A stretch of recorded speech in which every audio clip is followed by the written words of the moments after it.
Assalamualaikum selamat datang kembali di Guru Gembul Channel.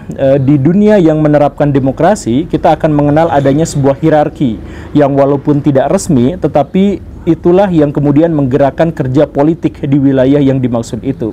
Nah, hierarki yang dimaksud itu tentu saja terdiri atas banyak sekali kasta. Kasta yang paling atas itu adalah kasta dari orang-orang yang bahkan tidak bisa kita kenali, tidak bisa kita lihat, kinerjanya juga tidak bisa ketahuan, tetapi merekalah yang menggenggam kekuasaan, merekalah yang kemudian menentukan kebijakan dan lain sebagainya. Orang-orang di Amerika Serikat biasanya menyebut ini misalkan shadow government atau yang semacam itu. Kemudian di hierarki yang terbawah itu ada pion-pion politik, di mana pion-pion politik itu adalah orang-orang atau pihak-pihak yang dimanfaatkan, tidak dibayar, tidak dikasih sumbangsih apapun, tidak diberi kompensasi apapun, tetapi mereka rela melakukan apapun demi kepentingan politik yang ada di atas. Kenapa bisa seperti itu? Mereka diperah habis-habisan, mereka dijadikan tenaga kerja paksa dan sebagainya, mereka melakukannya, tetapi bahkan mereka tidak tahu siapa yang menyuruh mereka. Di episode-episode yang lampau, kita sudah jelaskan tentang orang yang ada di atas, hierarki yang paling atas itu. Di episode ini, secara singkat kita akan jelaskan siapa orang-orang yang ada di hierarki paling bawah itu. Jadi simak videonya, karena mungkin saja Baraya termasuk orang yang ada di hierarki terbawah itu. Yuk kita mulai.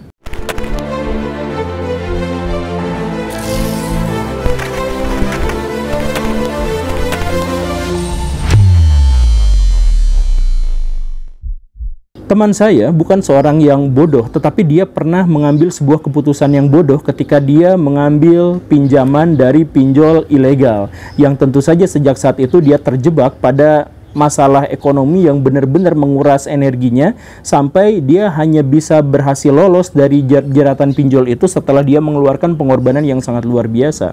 Itu bodoh, tindakannya yang bodoh, bukan orangnya. Ada juga di sisi lain temannya saya, perempuan yang sama sekali tidak bodoh, tetapi karena satu hal, dia kemudian mengambil keputusan yang sangat bodoh, di mana dia berhubungan dengan seorang buaya darat, yang akhirnya menjebak dia pada sebuah hubungan yang benar-benar toksik, benar-benar menyakitkan, dan memenjarakan dia selama bertahun-tahun dalam hubungan yang sama sekali tidak memberikan kepada dirinya kebahagiaan.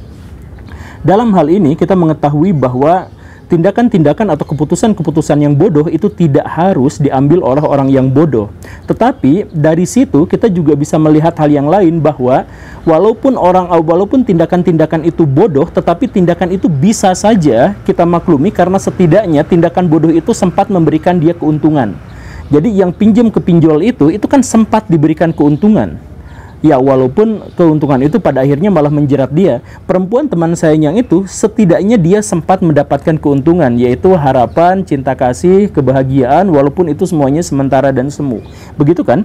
Tapi di dunia ini ada orang yang lebih bodoh lagi, karena dia bukan hanya melakukan tindakan yang bodoh, tetapi dia sengaja membuat dirinya bodoh demi ego dan kepentingan yang bukan dirinya sendiri.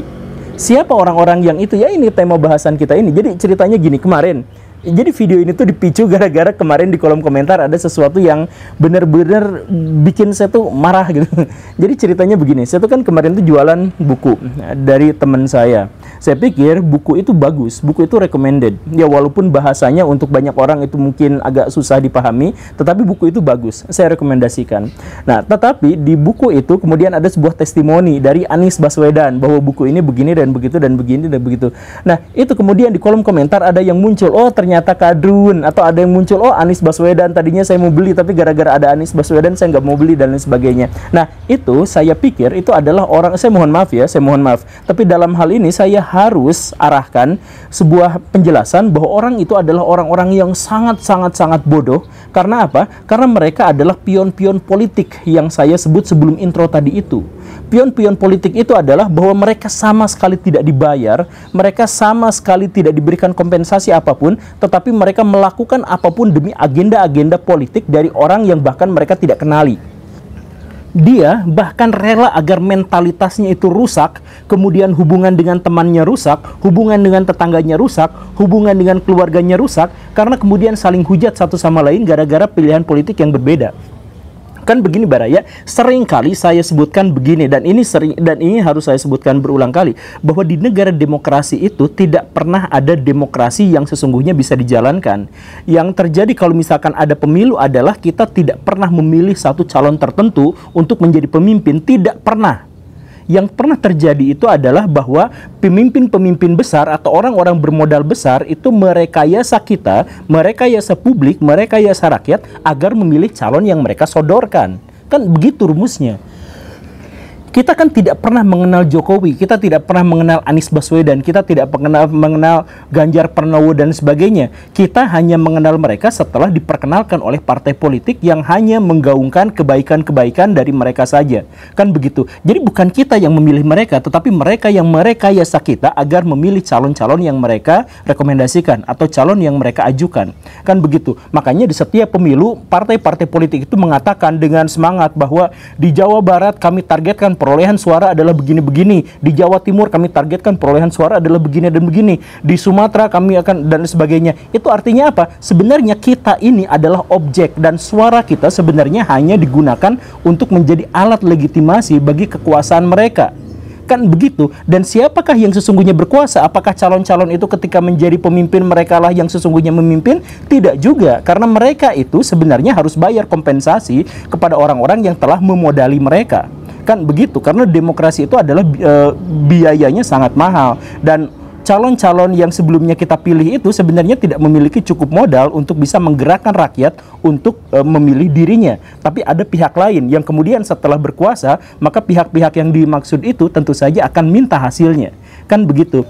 Nah, karena suara kita sebenarnya adalah alat legitimasi, maka suara kita diambil itu dengan cara merekayasa diri kita, merekayasa psikologi kita, merekayasa apa dan sebagainya. Makanya kita hanya gara-gara kita beda pandangan politik, kemudian kita nuduh saudara kita itu sebagai kadrun, menuduh saudara kita itu sebagai buzzer dan sebagainya. Kita itu baik-baik aja sebenarnya, satu sama lain itu kita baik-baik saja. Tetapi karena penerapan demokrasi kita sebenarnya adalah demokrasi yang bohong-bohongan, yang topeng saja di mana kita itu direkayasa, maka kita kemudian akhirnya memilih satu calon tertentu, kemudian fanatik terhadap calon yang dimaksud itu, kemudian membela mati-matian, menghujat calon yang lain dan sebagainya. Padahal otak kita itu sebenarnya direkayasa.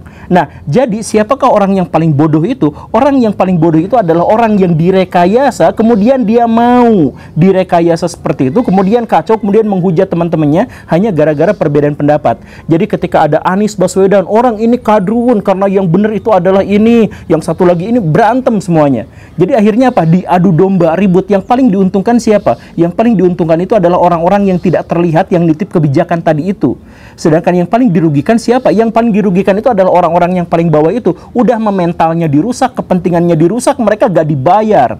Dan yang saya heran dan yang luar biasanya itu adalah tentang, saya bayangkan tentang berapa besar cuan yang didapatkan dari orang-orang yang ada di atas tadi itu. Berapa besar keuntungan yang mereka dapatkan. Karena apa? Karena ketika kemarin itu kan berarti tahun 2023 ya.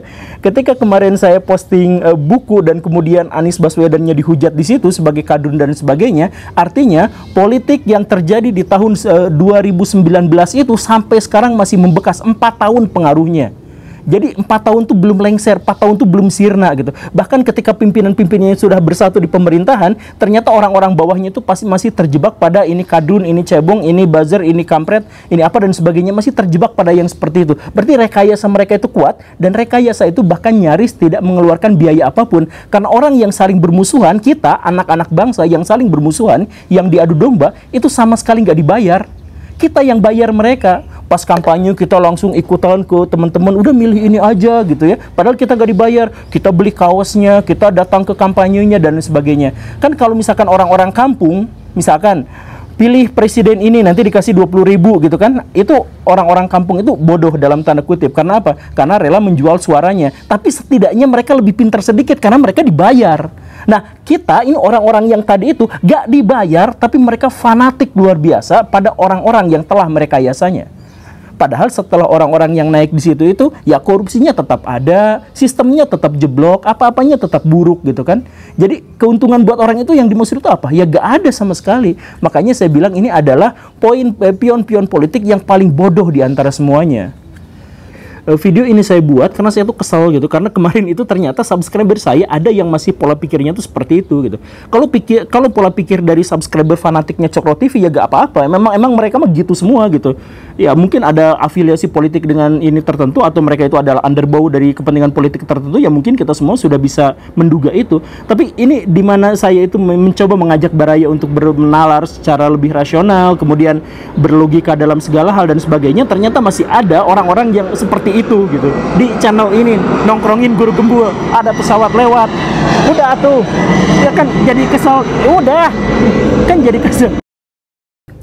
Maaf ya, dan agar video ini tidak berisi kemarahan terus-terusan, maka saya akan mengajak Baraya kepada sesuatu yang lebih akademis.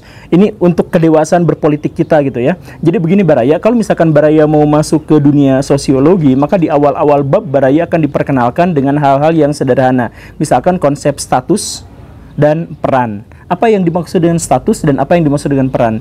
Yang dimaksud dengan status itu adalah pemberian dari pihak lain atau kedudukan yang dianugerahkan pihak lain, masyarakat, kepada satu individu tertentu karena individu yang dimaksud itu memiliki karakteristik yang khas, karakteristik tertentu, begitu. Sedangkan yang dimaksud dengan peran itu adalah bahwa apa yang diinginkan masyarakat terhadap seseorang yang menyandang status tertentu, begitu. Jadi misalkan Pak Jokowi itu statusnya adalah seorang presiden, pemimpin negara Indonesia, maka perannya itu adalah dia harus mengambil keputusan yang baik terkait penyelenggaraan negara, begitu. Atau misalkan saya, statusnya itu adalah guru, maka saya peran saya, masyarakat menginginkan agar saya berperan untuk memberikan edukasi yang inspiratif terhadap murid-murid saya, begitu. Jadi ada status dan ada peran. Nah, tetapi masalahnya setiap individu, setiap orang itu tentu saja memiliki status yang sangat banyak, dan karena itu dia harus memerankan banyak sekali peran. Misalkan status saya bukan hanya seorang guru, tetapi status saya adalah hamba dari Tuhan saya, status saya itu adalah suami dari istri saya, status saya adalah pengajar bagi orang-orang yang mau belajar, status saya adalah seorang influencer, status saya adalah banyak sekali. Saya punya status yang tidak terbatas, dan karena itu saya memiliki banyak sekali peran. Nah, dalam konteks ini, maka seseorang itu boleh dikritik, boleh dipuji pada bagian perannya, tetapi harus sesuai dengan statusnya, begitu. Jadi ini masalah saya itu di sini. Jadi Anies Baswedan kemarin itu dihujat gara-gara dia nulis testimoni di sebuah buku akademis. Itu kan nggak sah. Kan status dari Anies Baswedan itu bukan hanya politisi, bukan hanya pejabat, tetapi dia seorang akademisi. Jadi ketika dia menulis sebagai seorang akademisi, dia hanya boleh dikritik sebagai akademisi dalam kaidah-kaidah ilmiah. Kalau dia berperan sebagai misalkan politisi, maka kita harus mengomentari manuver-manuver politiknya, tetapi tidak ada urusannya dengan masalah-masalah akademisnya. Kan begitu. Jadi setiap orang itu memiliki banyak sekali status, dan setiap orang itu banyak sekali memiliki peran, dan karena itu kalau mau menilai seseorang, jangan menilai pribadinya, tetapi peranannya, dan peranan itu harus disesuaikan dengan statusnya. Bisakah kita misalkan menjelek-jelekan Pak Jokowi sebagai seorang presiden, tetapi menjelekannya karena anaknya begini dan begitu? Ya nggak bisa. Karena statusnya sebagai ayah itu harus bisa kita nilai berdasarkan peranannya dia dalam kondisi dia sebagai ayah, bukan sebagai presiden. Demikian pun sebaliknya. Nah, masalah peran dan status ini itu harus diperhatikan. Bahkan kalau misalkan Baraya lihat Rocky Gerung, kan Rocky Gerung itu adalah salah seorang paling fanatik yang terus-terusan mengkritik Pak Jokowi gitu kan. Tetapi beliau tidak pernah mengkritik Pak Jokowi sebagai pribadi. Beliau mengkritik Pak Jokowi itu dalam kebijakan-kebijakan politiknya dan kebijakan-kebijakan bernegaranya. Karena apa? Karena Rocky Gerung menganggap dirinya sebagai rakyat yang harus diayomi oleh pemerintah. Gitu. Nah, jadi dalam konteks itu benar, itu relevan. Yang tidak relevan itu adalah yang tadi itu, ketika Pak Anies dihujat sebagai politisi yang begini karena dia misalkan politik identitas dan sebagainya, karena dia menulis buku ilmiah, kan nggak pas gitu. Tetapi kenapa ada orang yang bisa menghujat seperti itu? Kenapa ada orang yang tidak bernalar ke arah sana? Kenapa? Ya karena orang-orang yang dimaksud itu adalah orang-orang yang dijadikan pion politik, dan mentalitas mereka, intelektualitas mereka semuanya sudah dirampas, dijual, digadaikan oleh politisi-politisi yang di atasnya, sampai orang-orang itu benar-benar tidak bersisa. Baraya dulu inget nggak di negeri yang entah jauh di sana itu ada seorang pejabat yang ini cukup viral pada waktu itu, viral banget gitu.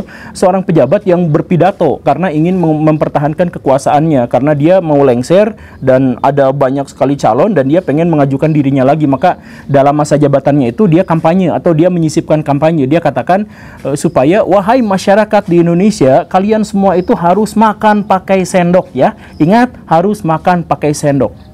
Video itu kemudian viral, padahal biasa-biasa aja. Video itu kemudian viral dan kemudian orang yang dimaksud itu didemo habis-habisan. Orang yang mendemo itu mengatakan, orang ini menistakan karena orang ini mengajak kepada kita untuk makan sendok. Enggak, saya bilang saya ngajak makan itu pakai sendok, bukan makan sendok. Ya sama aja, makan pakai sendok dengan makan sendok itu sama aja gitu. Nah itu banyak yang mendemo seperti itu. Coba sekarang saya tanya pada Baraya atau kepada semua orang, makan pakai sendok dengan makan sendok itu tentu saja adalah sesuatu yang sangat-sangat berbeda. Iya kan? Makan sendok, makan pakai sendok.